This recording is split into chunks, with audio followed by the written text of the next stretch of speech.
ताइवानी राष्ट्रपति के अमेरिका जाने से चीन एक बार फिर से तिलमिला गया है। अमेरिका की दो संस्थाओं ने चीन पर बैन लगा दिया है। दोनों संस्थाओं ने राष्ट्रपति साई इंग वेन की मेजबानी की थी और उसके बाद चाइना पर बैन लगा दिया। राष्ट्रपति साई के अमेरिका जाने से इस वक्त चीन बहुत ज्यादा नाराज है। 5 अप्रैल को राष्ट्रपति साई इंग वेन अमेरिका गई थी और यूक्रेन की तर्ज पर ही चीन ताइवान को उकसा रहा है कि तुम युद्ध लड़ो, हम तुम्हारे साथ हैं। और देखिए, दुनिया में एक और वॉर फ्रंट खुल सकता है, यह अंदाजा और आशंका दोनों व्यक्त की जा रही है। और इन दोनों देशों के बीच जो दूसरा वॉर फ्रंट भी खुलेगा, उसके पीछे भी अमेरिका का हाथ बताया जा रहा है और अमेरिका का खड़ा होना बताया जा रहा है। क्योंकि ताइवान से चीन बौखलाया हुआ है। ताइवान को चीन अपना अभिन्न अंग मानता है और वो चाहता है कि एक बार फिर से ताइवान को चीन में मिला लिया जाए। लेकिन चीन के खिलाफ ताइवान बगावती रुख अपना रहा है लगातार, और इसके पीछे अमेरिका की वो शक्ति है, वो ताकत है, जिसकी बदौलत ताइवान छोटा सा मुल्क होने के बावजूद चीन को आंखें तरेर रहा है। राष्ट्रपति साई इंग वेन के अमेरिका जाने से बौखलाहट पे है चीन। चीन ने अमेरिका की 2 संस्थाओं को बैन कर दिया है। US think tank Hudson institute और रीगन लाइब्रेरी को फिलहाल चीन ने बैन कर दिया है। और साथ साथ आपको बताते चलें कि दोनों संस्थाओं ने साई इंग वेन की बैठक की, जो 5 अप्रैल को अमेरिका गई थी, उसकी मेजबानी की थी।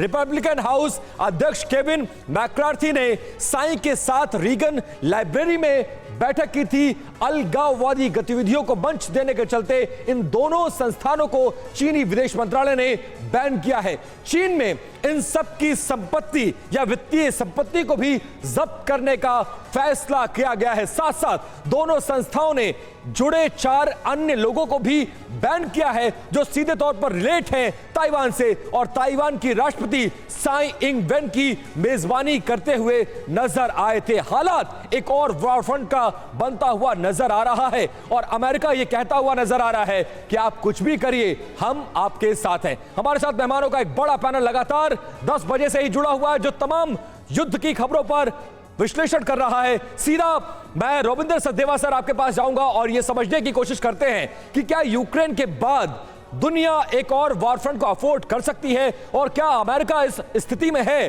कि यूक्रेन की मदद के साथ साथ अगर चीन ताइवान के बीच युद्ध होता है तो फिर उसकी मदद के लिए खुलेआम, जैसा वो यूक्रेन के साथ कर रहा है, ऐसी भूमिका में क्या नजर आ सकता है?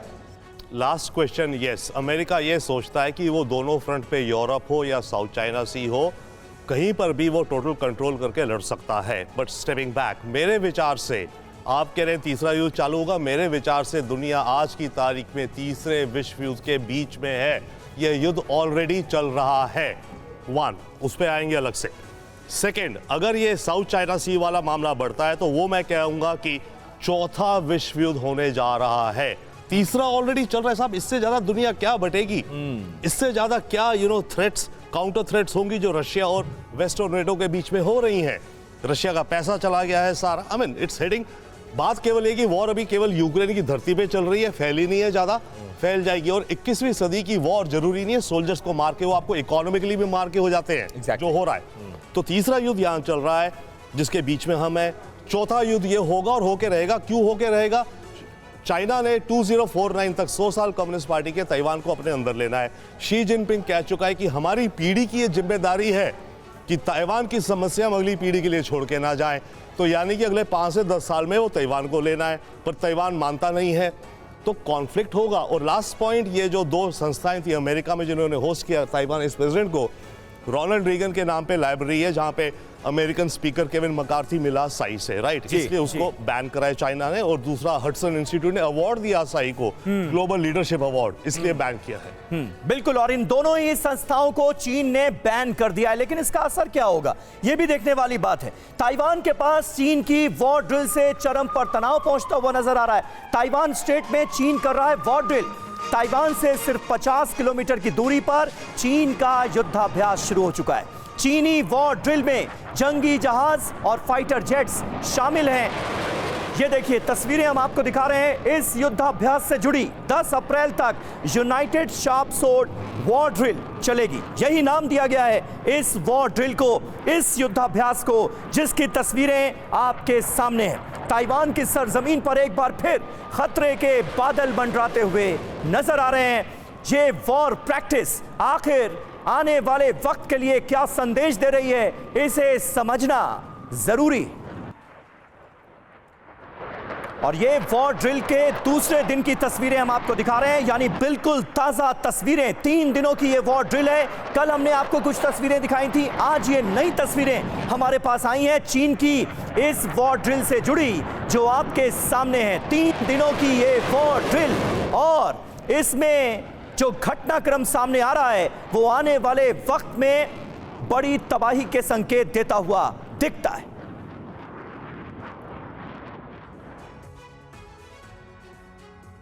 तो देखिए चीन की वॉर ड्रिल से कैसे चरम पर पहुंच चुका है तनाव, यह समझिए। ताइवान स्ट्रेट में वॉर ड्रिल से चीन ताइवान में जबरदस्त तनाव देखा जा रहा है। तनाव तो पहले भी था, लेकिन अब यह तनाव और बढ़ गया है। चीनी सेना इस बार ताइवान के बेहद करीब वॉर ड्रिल कर रही। पहले कम से कम 100 किलोमीटर दूर वॉर ड्रिल करता था चीन, लेकिन इस बार काफी नजदीक आ गया है। इस बार वॉर ड्रिल की जगह ताइवान सीमा से सिर्फ 50 किलोमीटर दूर है, सिर्फ 50 किलोमीटर की दूरी पर पिंगटन आइलैंड और फुजियान प्रांत के फूजो के पास यह वॉर ड्रिल अंजाम दी जा रही है। वॉर ड्रिल से समंदर और हवा में हमारी ताकत देखेगी दुनिया, यह दावा है चीन का। 10 अप्रैल तक चीनी सेना और नौसेना की यह वॉर ड्रिल चलने वाली है। हमारे साथ इस वक्त तमाम खास मेहमान मौजूद हैं। एसपी सिन्हा साहब, किस तरह से आप इस वॉर ड्रिल को देखते हैं? पहले 100 किलोमीटर दूर, फिर 50 किलोमीटर दूर, अब क्या हमला ही हो जाएगा क्या ताइवान पर? यही बचा है क्या? देखिए समीर, जो EEZ होता है एक्सक्लूसिव इकोनॉमिक जोन जी, उसमें कोई भी विदेशी शिप्स नहीं आ सकते।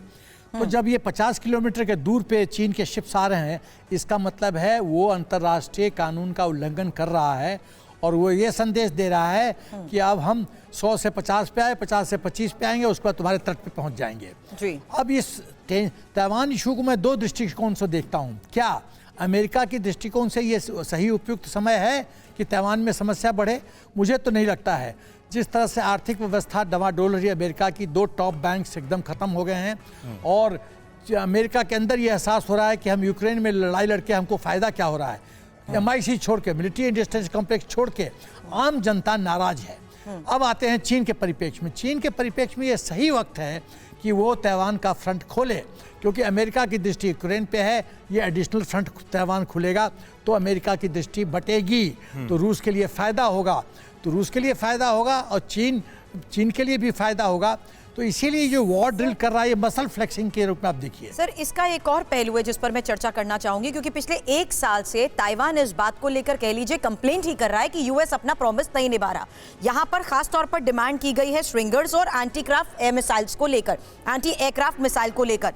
ये इसलिए भी कह रही हूं क्योंकि चीन की जो वॉर ड्रिल हो रही है उस पर अब ताइवान का बयान आया है, और ताइवान अब बयान के आधार पर पहले भी ये जता चुका है कि this is the need of the hour, America को अपना वादा निभाना होगा। अब ये बयान को लेकर अगली बड़ी खबर है, क्योंकि चीन की वॉर ड्रिल पर ताइवान का ये बड़ा बयान सामने आया है। 71 चाइनीज फाइटर जेट्स ताइवान के पास आ चुके हैं। 71 फाइटर जेट्स ने ताइवान स्ट्रेट की मिडिल लाइन पार कर ली है। इस बीच एक और लेटेस्ट खबर, जहां पर साइंग मिन की तरफ से भी ये लेटेस्ट बयान सामने आया है, ये बताते हुए कि ये कोट कर रही हूं सर, ये कहते हुए कि ताइवान अब आगे बढ़ चुका है, इस हद तक आगे बढ़ चुका है कि वो कह रही हैं we are facing continuous authoritarian expansionism. अब ये बात उन्होंने यूएस में भी कही थी, जहां मैकार्थी के साथ मुलाकात हुई थी, और जब यूएस का डेलीगेशन ताइवान आया था तब उन्होंने वापस जाके अमेरिका को ये बात साफ तौर पर दोहराई थी कि अब समय आ गया है कि अमेरिका को अपना वादा ताइवान के साथ पूरा करना होगा, क्योंकि जो हथियार देने का वादा किया गया है उसे अभी तक अमेरिका पूरा नहीं कर पाया था। वजह बताई थी यूक्रेन में सप्लाई किए जा रहे वॉर्स और एम्युनिशन, लेकिन अब बताते हैं आपको चीन की इस वॉर ड्रिल के बारे में, जिसके बाद ताइवान का यह बयान भी सामने आया है, क्योंकि ड्रैगन की इस वॉर ड्रिल को लेकर बड़ी खबरें हैं। नाम इसे दिया गया है यूनाइटेड शार्प सोर्ड का। चीन की आर्मी, चीन की नेवी, फाइटर जेट्स इसमें शामिल हैं। 40 से ज्यादा फाइटर जेट्स इसमें शामिल बताए जा रहे हैं। 8 शेनडोंग जैसे वॉरशिप्स भी इसमें शामिल बताए जा रहे हैं। ऐसे में चीन की इस तैयारी को ना ताइवान नजरअंदाज करेगा और ना ही अमेरिका। ऐसे में जरूरी यह हो चुका है कि ताइवान किस तरीके से बार बार, मैं ये बात आपसे रविंदर सर चाहूंगी, क्योंकि अब तो ताइवान बकायदा वीडियोस जारी करने लग गया है अपनी प्रिपेयर्डनेस दिखाते हुए कि ये जो लाइन क्रॉस करने की चाइना बार बार कोशिश कर रहा है, उसका जवाब देने के लिए हम भी पूरे तरीके से तैयार हैं। और अब तो उस दौरे से, अमेरिका के दौरे से एक बार फिर से यह स्पष्ट हो गया कि अमेरिका भी अपने स्तर पर अब फुल फ्लेजेड मदद डिप्लॉय करते हुए, पोजीशनिंग करते हुए साबित करने की कोशिश कर गया है ताइवान के लिए। जी हाँ, बिल्कुल। देखिए, अमेरिका पूरी अपने हिसाब से, देखिए अमेरिकन ब्यूरोक्रेसी भी है, उनके सिस्टम्स भी हैं, अप्रूवल्स वगैरह के, उस चक्कर में कुछ वेपन्स डिले हो रहे हैं, वो बात अलग है। बट अमेरिका ओवरऑल ताइवान के लिए पूरा वेपन सप्लाई कर रहा है। इनकी स्ट्रैटेजी है ताइवान को एक पॉर्क्यूपाइन बनाना। पॉर्क्यूपाइन शायद हिंदी में स्याही, छोटा सा जानवर होता है कांटों वाला, राइट? कि ताइवान में इतने वेपन्स घुसा दो, अभी माइन्स, जैवलिन, स्टिंगर्स, जो भी सारे घुसा दो, ताकि अगर जंग हो तो हर इंच ताइवान की धरती मतलब गोला बारूद से लैस हो। स्पेशली क्योंकि अगर जंग चालू हो गई तो ताइवान एक टापू है, और जैसे यूक्रेन में तो उन्होंने लैंड से भेजते रहे, बट टापू को जैसे चाइना ने भी घेर लिया, घेर लेंगे तो कोई सप्लाईज नहीं आ पाएंगी। तो ताइवान को पूरा तैयार करना है। पर मैं एक पॉइंट वापस जाना चाहता हूं, जो आप कह रहे थे, बहुत वैलिड पॉइंट है कि क्या अमेरिका इस सब को अफोर्ड कर सकता है? क्या अमेरिका स्ट्रेच हो रहा है? Exactly, हाँ। देखिए, अमेरिका अपने विचार में तो सोलो सुपर पावर बन रहा है, रहेगा, तभी वो चाइना को दबा रहा है। और अमेरिका सोचता है कि वो दोनों फ्रंट पे, ये तीसरा युद्ध जो चल रहा है, मान लो यूरोप का, चौथा जो होना है इधर चाइना में, उसको भी अमेरिका संभाल लेगा। अमेरिका ये सोचता है। परंतु याद रखिए, सोवियत यूनियन क्यों टूटा था, तितर बितर हुआ था? रेस हो गई थी सोवियत यूनियन की और अमेरिका की। रोनाल्ड रेगन थे स्टार वॉर्स को लेके, हाई टेक्नोलॉजीज वगैरह। रशिया ने तेजी करी, रशिया की इकोनॉमी फेल, स्ट्रेच को। और इसके साथ साथ अमेरिका की रणनीति यह भी है कि दुनिया के जो हथियारों का बाजार है उसमें एकाधिकार हो, और इसीलिए जब तक वॉर फ्रंट नहीं खुलेगा तब तक उसके हथियार नहीं बिकेंगे। इस बीच बड़ी खबर यह कि चीन को जवाब देने के लिए ताइवान पूरी तरह से तैयार है। चीन के युद्धाभ्यास पर ताइवान ने कड़ी नजर रखी हुई है। ताइवानी नौसेना की हैफिंग ब्रिगेड इस वक्त रवाना हो चुकी है। पेंगाई हाईवे पर एंटी शिप मिसाइल भी बाकायदा ताइवान ने तैनात कर दी है। और इस बीच एक और बड़ी खबर, चीन को ताइवान के राष्ट्रपति का सीधा सीधा संदेश। चीन की धमकियों से हम नहीं झुकेंगे, ये ताइवानी प्रेसिडेंट ने साफ साफ कह दिया है। पूरी दुनिया में हम अपने रिश्ते मजबूत करेंगे। साई इंगवेन, जो ताइवान के राष्ट्रपति है, उन्होंने ये सीधा संदेश पहुंचा दिया। चीन के दबाव में हम झुकने वाले नहीं हैं, ये साफ साफ ताइवान ने कह दिया है। सदाना सर, पिछले साल तत्कालीन house speaker Nancy Pelosi Taiwan जाती हैं, इस बार ताइवानी राष्ट्रपति अमेरिका जाती है। उस वक्त भी वही तनाव, इस बार भी वही तनाव। ये सिर्फ और सिर्फ ये गीदड़ भपकी है या क्या है? देखिए, चाइना की जो मिलिट्री स्ट्रेंथ है उसको कोई नकार नहीं सकता। जो उनके शिप्स हैं और जो इस वॉर ड्रिल में आए हुए हैं, जो फाइटर एयरक्राफ्ट पार्ट ले रहे हैं, वो दर्शाते हैं कि चाइना कितनी बड़ी पावर है ताइवान के मुकाबले। लेकिन ताइवान अपने आप को मुसीबत में और डाल रहा है अमेरिका के पास घड़ी घड़ी भागकर और हथियार लेकर। आप ये कह रहे हैं कि ताइवान यूज हो रहा है जैसे यूक्रेन यूज हो रहा है वहां? बिल्कुल सही कह रहे हैं आप। जिस तरीके से यूक्रेन ने अपने आप को बर्बाद किया है अमेरिका के साथ अलाइन करके, वही तरीका मुझे नजर आ रहा है ताइवान का। यदि वो इसी डायरेक्शन में चला रहा तो आज नहीं तो कल चाइना उसके ऊपर अटैक करेगा। I am sorry to butt in, Pandey sir, लेकिन क्या ये संभव हो पाएगा? क्योंकि ताइवान अगर सेमीकंडक्टर के लिहाज से बात करें तो अमेरिका के हर आर्म्स और एम्युनिशन का ब्रेन है वो सेमीकंडक्टर। अगर ताइवान का वो सेमीकंडक्टर ही ना रहा तो अमेरिका के इतने बड़े बड़े जंगी जहाज भी सिर्फ खंडर में तब्दील हो जाएंगे, जंग लग जाएगा। बिना सेमीकंडक्टर के वो नहीं काम हो सकते, वो महज कबाड़ रह जाएंगे। क्या ताइवान के ऊपर अटैक अमेरिका भी अफोर्ड कर पाएगा? देखिए, बहुत ही महत्वपूर्ण है। ताइवान के प्रति जो अमेरिका की रुचि है जो झुकाव है उसके पीछे निश्चित रूप से सामरिक कारण है, लेकिन बहुत ही महत्वपूर्ण जो अभी जो ड्रिल हो रही है उसमें 2 संदेश गए हैं। 71 जो एयर वॉल्यूशंस हुए, अगर उनका पैटर्न देखें, मैंने पैटर्न देखा है, वो बहुत ही इनके जो मीडियन लाइन है उसको जस्ट क्रॉस कर रहे हैं 5 to 10 किलोमीटर, और साउथ ऑफ ताइवान में पूरा चले गए हैं और साउथ ऑफ ताइवान से होते हुए ये ईस्ट में आ गए हैं। दूसरी बात, ये वही घटनाक्रम चल रहा है जैसा कि बेलारूस में रूस ने फरवरी माह में किया था और अटैक किया था। तो हो सकता है इस एक्सरसाइज के बाद कुछ हमें वैसा ही देखने को मिले जहां पर कि चाइना अटैक कर रहा है ताइवान के ऊपर, क्योंकि ये पूरा वही घटनाक्रम अगर देखें पैटर्न सेम आ रहा है। पहले रशिया ने भी एक्सरसाइज की थी वहां पर और न्यूक्लियर एक्सरसाइज की थी बेलारूस में, और उसके बाद उन्होंने 24 फरवरी को अटैक कर दिया। तो जिस प्रकार से जब चाइना की तैयारी है, निश्चित रूप से चाइना को संदेश मिला है कि यूक्रेन के बारे में जैसी हैंडलिंग की है पूरे वर्ल्ड ने, सिमिलरली अगर ताइवान पर हैंडलिंग करता है तो वो उसको आसानी से संभाल सकता है। महत्वपूर्ण बात एक और, जो डिप्लॉयमेंट हुए एक्सरसाइज में DF-11, 17 जिनकी रेंज है 600-1800 किलोमीटर, जो एंटी शिप मिसाइल्स हैं उनकी रेंज है 500 किलोमीटर, और जो MLRS यूज किया है इन्होंने इसकी 700 के आसपास रेंज है, इसका मुझे एग्जैक्टली याद नहीं आ रहा है। तो ये जो डिप्लॉयमेंट है बताता है कि किस प्रकार से चाइना पूरी तरह से हावी होने जा रहा है उस क्षेत्र में, और अमेरिका को अब आगे आना ही होगा अगर वो ताइवान को बचाना चाहता है। ठीक है, बिल्कुल बिल्कुल पांडे जी। और इस बीच देखिए एक अहम खबर है, ताइवान को लेकर चीन से युद्ध कर सकता है अमेरिका। चीन को लेकर अमेरिका की तरफ से बहुत बड़ा बयान सामने आया है। यूएस हाउस की कमेटी के चेयरमैन माइकल मैककॉल ने कहा है कि ताइवान पर सैन्य विकल्प को लेकर भी हम चर्चा कर रहे हैं। यह अमेरिका की तरफ से बहुत बड़ा बयान चीन के लिए। तो क्या चीन से लड़ेगा अमेरिका? तैयारी इस बात की जा रही है क्या ताइवान पर विश्व युद्ध होगा? आसार बढ़ते हुए अमेरिका ताइवान में सेना भेजने को लेकर बहुत गंभीर नजर आ रहा है। विदेश मामलों पर यूएस हाउस की कमेटी के चेयरमैन की तरफ से यह बड़ा बयान सामने आया। अमेरिका में सैन्य विकल्प पर मंथन होगा, यह कह दिया है माइकल मैककॉल ने। पीएलए ने हमला किया तो अमेरिका बड़ा फैसला लेगा, अमेरिकी नागरिकों को भरोसे में लेकर फैसला किया जाएगा। यानी एक और वॉर फ्रंट खुलने के पूरे आसार। और ये वॉर फ्रंट खोलेगा कौन? भले ही ताइवान की सरजमीन का इस्तेमाल हो, लेकिन फैसला अमेरिका का होगा। ये अब क्या होता हुआ दिख रहा है? देखो, ताइवान का जियोपॉलिटिकल महत्व आपको समझने की जरूरत है, बहुत क्रिटिकल है जी। यदि अमेरिका ने ताइवान को पूरी तरह से मिलिटरीली सिक्योर नहीं किया, सुरक्षित नहीं किया, तो मैं गारंटी देता हूं कि चीन जैसे बड़ी मछली छोटी मछली को निगल जाती है, निगल जाएगा, चीन निगल जाएगा। ये अमेरिका के हित में नहीं है।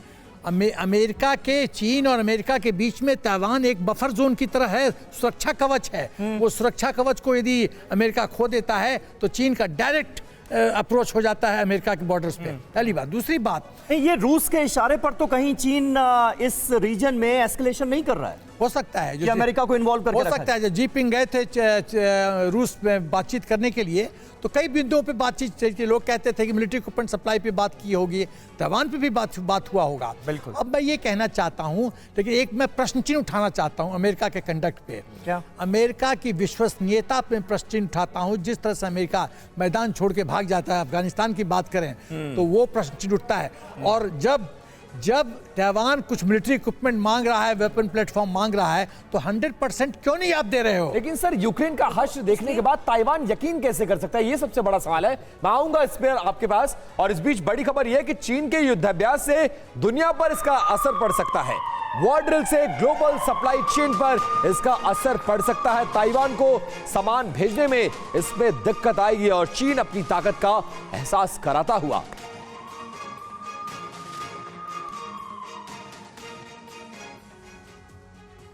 और चीन की ये वॉर ड्रिल अगर इसी तरह से जारी रही तो पूरी दुनिया इसका खामियाजा भुगत सकती है। कैसे, वो आपको एक्सप्लेन करने की जरूरत है।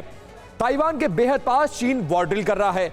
यह समुद्री इलाका बेहद बिजी शिपिंग रूट है। सेमीकंडक्टर और अन्य इलेक्ट्रॉनिक सामान इसी रूट से जाते हैं। नेचुरल गैस सप्लाई के लिए भी यह रूट बेहद महत्वपूर्ण है। दुनिया के लगभग आधे कंटेनर शिप यहीं से निकलते हैं। वॉर ड्रिल की वजह से शिप्स को आने जाने में दिक्कत होगी और अगर रूट बंद हुआ तो ग्लोबल सप्लाई चेन पर इसका असर पड़ सकता है, जिसकी चर्चा हम लोग कर रहे थे डीके पांडे सर कि अमेरिका पर क्या भरोसा। अफगानिस्तान, सीरिया, यूक्रेन, ऐसे बहुत सारे मुल्क हैं जहां पर इंटरवीन किया। उन मुल्कों की हालत देखिए और अमेरिका एक्सपोज हुआ। और लेटेस्ट यूक्रेन, उसके बावजूद ताइवान रिलाई कैसे कर रहा है? और चीन की जो वॉर ड्रिल है अगर ऐसी ही चलती रही तो दुनिया की सप्लाई चेन पर भी इसका असर पड़ेगा। देखिए, जहां तक वॉर ड्रिल है वो तो उन्होंने घोषणा केवल 4 दिनों के लिए किया है, वो बात नहीं है, लेकिन उसके आगे जो घटनाक्रम होगा उस पर हमें ध्यान रखने की जरूरत है। जहां तक बात है कि जो इकोनॉमी का जो सप्लाई चेन की बात है वो निश्चित रूप से प्रभावित होगी, क्योंकि इसके पहले जब एक्सरसाइज हुई थी और जब पूरे ताइवान को चारों तरफ से घेर लिया गया था तो वो पूरी तरह से ताइवान कट गया था, रोड, हवाई और समुद्री इलाके तीनों तरीके से कोई संबंध नहीं था किसी देश में। तो ये एक हमें ध्यान रखना होगा कि जो विश्व की सप्लाई चेन है वो तो प्रभावित होगी नहीं, और ताइवान यकीन कैसे कर रहा है अमेरिका पर? सवाल तो ये है इसी कारण में जो है उनकी प्रीमियर अभी जो गई हैं अमेरिका यही बताने के लिए गई हैं कि इतने सालों से हम बोल रहे हैं, आप आइए खुल के हमें रिकॉग्नाइज करिए। पहले तो मान्यता नहीं दी गई ताइवान को, ताइवान एग्जिस्ट करता है मैप में एक इंडिपेंडेंट कंट्री के रूप में, पहले वहां पर मूलभूत जो प्रॉब्लम है वहां से शुरू होती है। तो लेकिन जिस प्रकार से स्टांस लिया है अमेरिका ने, निश्चित रूप से वो हेल्प करना चाहिए। अब वो अपनी बात से मुकर जाता है कि ये कह के कि हमारे पास जो है अभी साजो सामान नहीं है, हमने यूक्रेन में दे दिया। हद तक जाकर अमेरिका हेल्प करता है ये देखना होगा। इस बीच खबर ये भी कि ताइवान पर चीन के खतरे को लेकर सबसे बड़ी वार्निंग भी सामने आ चुकी है। चीन की तैयारियों को हल्के में नहीं लेना चाहिए। यूएस हाउस के चाइना कमेटी के चेयरमैन माइक कालाघर का यह बयान सामने आया है, यानी कि यूएस भी इस बात को मान रहा है कि चीन को लेकर हमें संजीदा होने की जरूरत है, और इस पूरे घटनाक्रम को अमेरिका भी मान रहा है कि हम हल्के में नहीं ले सकते। यानी कि वॉर ड्रिल जिसे कहा जा रहा है कि ये रेगुलर होने वाली एक्सरसाइज है, 3 या 4 दिन की वॉर ड्रिल है, लेकिन इसका परिणाम क्या होगा? और ऐसे सिचुएशन में जबकि सबको पता है कि ताइवान को लेकर चीन कितना ज्यादा गंभीर है और इसको लेकर कई बार वो धमकियां भी दे चुका है। अब आपको बताते हैं कि जिसे लेकर अमेरिकी प्रतिनिधि चेतावनी दे रहे हैं, उस चीनी खतरे को दुनिया कितना गंभीरता से ले रही है और चीन के सामने कितने चैलेंजेस हैं, कितनी चुनौतियां हैं। टारगेट ताइवान, अब इसे आपको समझाने की हम कोशिश करते हैं कि क्या क्या चैलेंजेस हैं, क्या क्या चुनौतियां हैं सामने। ये देखिए, ये ताइवान और ये देखिए उसके सामने चुनौतियां। एडवांस्ड अमेरिकी हथियार, लंबे वक्त से डिफेंस की तैयारी है, संभावित हमले को लेकर के भी प्लान है। ताइवान में अमेरिका के अपने हित है, जिसकी वजह से अमेरिका इस इलाके में किसी भी तरीके से वो चीन को अंदर आने नहीं देना चाहता। यूक्रेन जैसी कोई अलगाववादी आवाज यहां पर नहीं उठनी चाहिए। जो चीन कहता है, चीनी वर्चस्व के खिलाफ ब्रिटेन का मोर्चा। ये देखिए, ये दोनों चीजों को आप समझिए कि ताइवान और चीन, जापान, ऑस्ट्रेलिया भी ताइवान के साथ विस्तारवादी नीति पर भारत का भी विरोध है। भारत अक्सर कई मंचों पर इस बात को कह चुका है कि विस्तारवादी नीतियों को समर्थन नहीं देना चाहिए। अब ये जो टारगेट ताइवान है, इसकी वजह से जो इस वक्त तनाव बढ़ा हुआ है जो चीन और ताइवान के बीच में, जिसमें अमेरिका भी आ चुका है और बाकी देशों की भी सदी हुई प्रतिक्रिया इस पर आती है। और चीन और ताइवान के बीच में ये देखिए, अब अपने हितों के लिए सीधी टक्कर ले सकता है।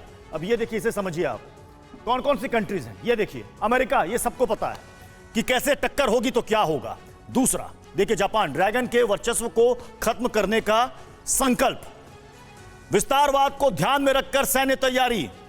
ऑस्ट्रेलिया, यानी कि ताइवान के साथ कौन कौन खड़े हैं ये भी समझिए। जिनपिंग सरकार को पहले ही चेतावनी दी जा चुकी है फ्रांस और ब्रिटेन की तरफ से भी कि आप इधर विस्तारवादी नीति को अपनी इंप्लीमेंट ना करें। एसपी सिन्हा सर, इतने तमाम मुल्क तो ना जाने कितने समय से चीन को समझाते रहे हैं, धमकियां देते रहे हैं, उसके बावजूद भी चीन को कोई असर नहीं होता। चीन को कोई असर नहीं आएगा, क्योंकि ये चीन की जो आदत खराब की है, सोच गड़बड़ की, वो है माओ से तुंग, वो एक जोंगुआ शब्द लाया, चाइनीज शब्द है जोंगुआ, मतलब चीन वर्ल्ड का सुपर पावर नंबर 1 बने, वो माओ से तुंग के है और उसी से जन्म लेता है विस्तारवाद। और उसी से लद्दाख बॉर्डर पे जो हम देखते हैं 2 कदम आगे 1 कदम पीछे, ये सब उसी का फॉल आउट है। तो चीन की पॉलिसी है, आपको जान के ताज्जुब होगा कि 14 देश के साथ बॉर्डर टच करता है और बॉर्डर की समस्या उसको 26 देशों के साथ है। कमाल है, जिसके साथ बॉर्डर टच नहीं करता उसके साथ भी उसको समस्या है। तो सवाल ये पैदा आता है, इस चीन को आप, वो तो अनक्लॉज को नहीं सम्मान करता है, आईसीजे को सम्मान नहीं करता है, तो चीन एक ही भाषा समझता है। जब आप लाठी की भाषा इस्तेमाल करेंगे। सर, लेकिन सवाल अगर ताइवान को लेकर आता है कुछ फैक्ट्स तो हम डिनाई नहीं कर सकते ना। भारत समेत 80 ऐसे देश हैं जिनका ट्रेड के लिहाज से ताइवान के साथ संबंध है। Correct. ताइवान को कुछ होता है, ऑल ओवर द वर्ल्ड उसका असर होगा। एकदम। दूसरी महत्वपूर्ण बात, नैन्सी पेलोसी के विजिट के बाद सब कुछ इग्नाइट हो गया, लेकिन मैकार्थी अभी तक विजिट नहीं कर पाए। आपने देखा साइंग विन ने उनसे बाहर मुलाकात की, लेकिन स्प्रिंग में जो मैकार्थी के आने की संभावनाएं थी, वो संभावनाएं पूरी तरीके से विराम हो गई। रविंदर सर, मैं चाहूंगी आप इस पर ज्वाइन करें, क्योंकि ये तो चाइना भी देख रहा था कि किस तरीके से मैकार्थी उन्हें वार्न कर चुके हैं कि हमें आप नहीं होते बताने वाले कि कब मैं ताइवान विजिट करूं। लेकिन अमेरिका कहीं ना कहीं बैकफुट पर जरूर आया है चाइना के इस एग्रेशन को देखते हुए। मानेंगे आप इसे? यस सर, नो, मैं एक चीज कहूंगा ओवरऑल में, देखिए हमें अमेरिका की भाषा समझनी चाहिए। अभी हम कह रहे थे जैसे आर स्ट्रीम कोलीग्स कि हम अमेरिका अनरिलायबल है, अफगानिस्तान है वो। Yes, Afghanistan yes unreliable, but Ukraine के मुद्दे में अमेरिका हमेशा शुरू से कहता रहा नेटो का एक भी सोल्जर नहीं जाएगा। वो तो दुनिया ने assumptions बना लिया, हम कहे ज़ेलेंस्की ने। तो अमेरिका की भाषा, इनके जो सरकारी हैं सेक्रेटरी स्टेट वगैरह, उनकी भाषा। सर, बट अमेरिका के इस रुकने इनसिक्योरिटीज तो ताइवान के लिए पैदा कर दी ना। ये युद्ध में यूक्रेन को ढकेल दिया और आज तक लॉन्ग रेंज जो एम्युनिशन है वो तक नहीं दे पाया अमेरिका।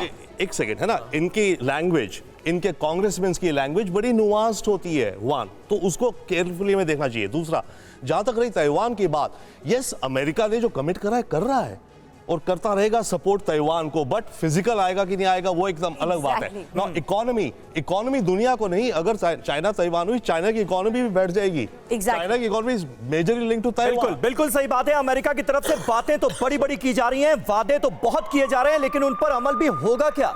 और अब खबर रूस यूक्रेन वॉर जोन से जुड़ी। आपको बता दें, रूस यूक्रेन के मैदान जंग से एक अहम खबर। यूक्रेन के साथ रूसी फोर्स के पास भी गोला बारूद की कमी है।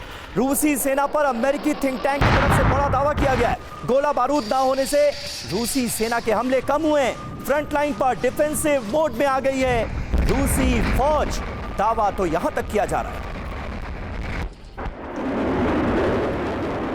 तो देखिए, थोड़ी देर पहले हमने आपको यह खबर दी कि किस तरह से यूक्रेन के पास जो खतरनाक हथियार हैं उनकी कमी हो रही है। गोला बारूद की डिलीवरी में दिक्कत पेश आ रही है, जिसकी वजह से जो हमलों का पैमाना है उसमें घटोतरी हम देख रहे हैं। लेकिन अब जो जानकारी सामने आ रही है वो ये कि गोला बारूद की कमी का सामना, इस मुश्किल का सामना सिर्फ और सिर्फ यूक्रेन ही नहीं कर रहा है, बल्कि रूस को भी खासी परेशानी हो रही है। यह बहुत अहम, बहुत महत्वपूर्ण खबर इस वक्त सामने आ रही है अमेरिका के हवाले से। आर्टिलरी राउंड सप्लाई नहीं कर पा रहा है रशिया।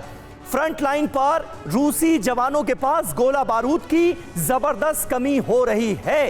यानी यूक्रेन और रशिया दोनों ही मुल्क आज की तारीख में हथियारों की कमी का सामना कर रहे हैं। खतरे की स्थिति में ऐसे में होगा क्या? गोला बारूद की कमी से रूस के हमले कम हुए हैं, यह जानकारी सामने आई है। The institute for the study of war का यह दावा है। रूसी फायरिंग रुकने से यूक्रेनी सेना को वक्त मिला है।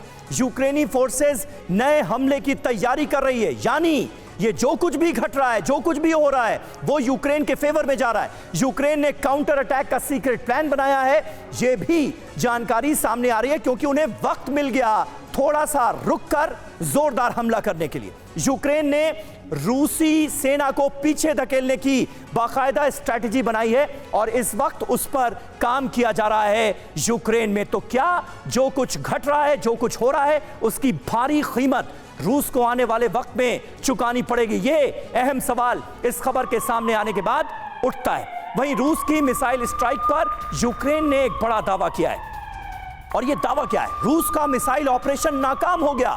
यह कहा गया है रूस ने सोचा था कि यूक्रेन को बर्बाद कर देगा। यूक्रेन का एनर्जी सिस्टम फिर से खड़ा हो गया है। हमने रूस का एनर्जी प्लान फेल कर दिया है।